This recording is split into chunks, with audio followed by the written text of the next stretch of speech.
one of Nigeria's most prominent voices has called and has been calling on President Goodluck Jonathan to step up to the plate. And he, of course, is the internationally renowned Nobel laureate Wole Soyinka, often called the conscience of the nation. He joins me right now here in the studio. Mr. Soyinka, thank you very much for joining me. Thank you. You heard that leader of Boko Haram say the most outrageous things. By Allah, I have the right to sell these girls into slavery. There's a market for them. Western education must be taken out of this country. What do you make of what's going on in your country right now? It's a situation which has been left to fester. It was addressed very late and very cursorily, very lackadaisically. And now it's become not just a national problem, but a West African problem, because it's a force which destabilizes the entire nation. Do you think it's a good thing, and should your president accept the offer of help that the United States is giving? Military personnel, hostage negotiation, experts, all sorts of advice and probably material on surveillance and other such things? President Jonathan should have asked for it from the very beginning. I don't believe in false pride. The history of the movement to which Boko Haram belongs, of which it is a part, that tendency, that quote-unquote, if you like, philosophy, is one which is a menace to the entire world. It's not a Nigerian affair alone. So there should be no hesitation. I approve of the language of the president. Why do you think they have hesitated? Look, it was you who called for the president to confront this and speak to the nation, address the nation. You did that last week.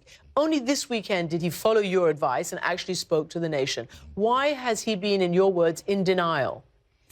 It's not only he, it's the advisors around him. It's a certain section of the nation, some of whom enjoy, for various reasons, a nation in a state of chaos. They profit by it, and in fact, some of them are guilty of provoking the situation. So there's a measure of guilt and also a measure of gloating that the governance of the nation is in serious trouble. So it's a mixture of motivations. The person who has no excuse is the president of the nation.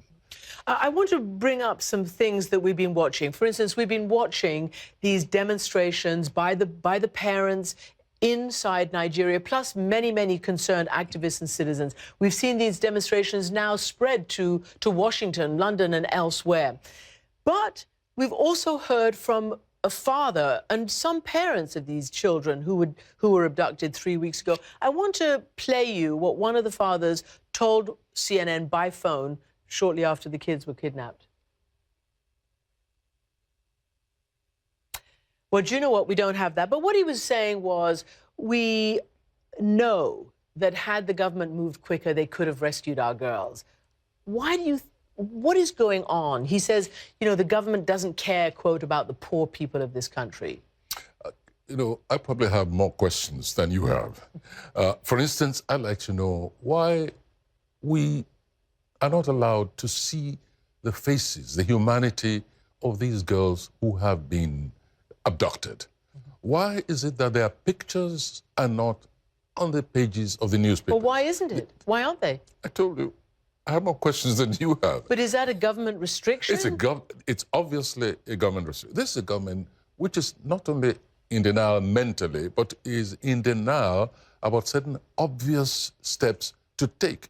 It's one of those rather childlike situations that if you shut your eyes, if you don't exhibit, you know, the tactile evidence of the missing humanity here, that somehow the problem will go away. It's an attitude which exists in the subconscious, even though it's not admitted.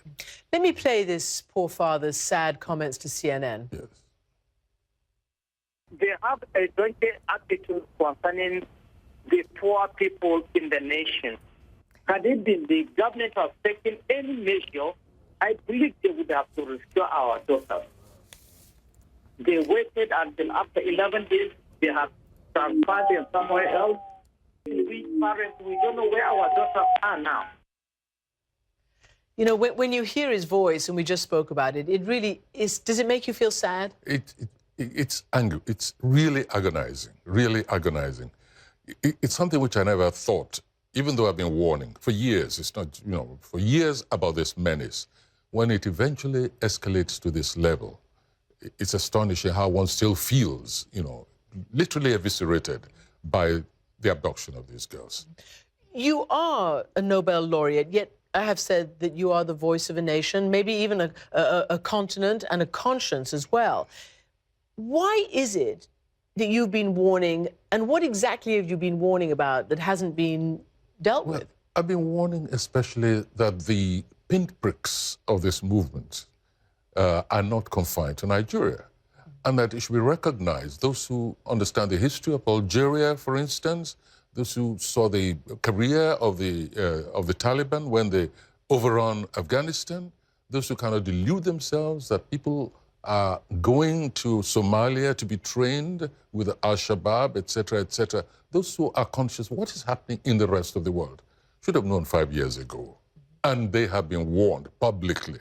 I've said it in lectures that the pinpricks you're seeing all over the world are consolidating into a situation of internal war, insurrection by this group.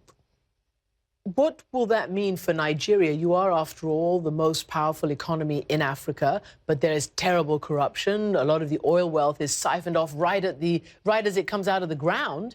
What does all of this mean for Nigeria? Are you worried about it? Oh, very much so, very much so. And when we even talk about corruption, there's a need to specify also, because this revolt, if you like, this insurrection or whatever, began in a certain section of the country. And it indicates what has been happening to what eventually became the foot soldiers, the despairing Almajiri, for instance, who've been under the thumb of the militant mullahs and who brainwashed thousands of these kids who are foot soldiers. They're the ones who cannot think for themselves any longer. And those who started this movement, those who started it, in fact, their soldiers are turning against them. They're out of control. The politicians who use that toxic brew of religion and politics to try and destabilize the nations, they are asking for help. Because those Almajiri who've trained elsewhere, who become radicalized even more than their handlers, understand that they are totally out of control, and they're on the first line of the victims. You call for the government, and the nation has called for the government to take action against Boko Haram. But, and I want to quote you something that the United States Special Envoy said last year when I interviewed him about this.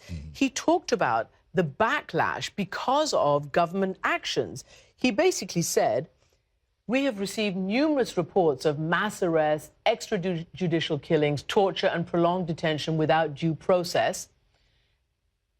Many Nigerians believe that the excessive use of force by security forces has alienated local populations and fueled support for Boko Haram. So, on the one hand, you and others are calling on the government to get this in hand. On the other hand, a lot of backlash is being created by the way their scorched earth policy seems to be progressing. I'm calling now not just for the nation to take action. I'm calling for the international community, the United Nations. This is a problem. This is a global problem.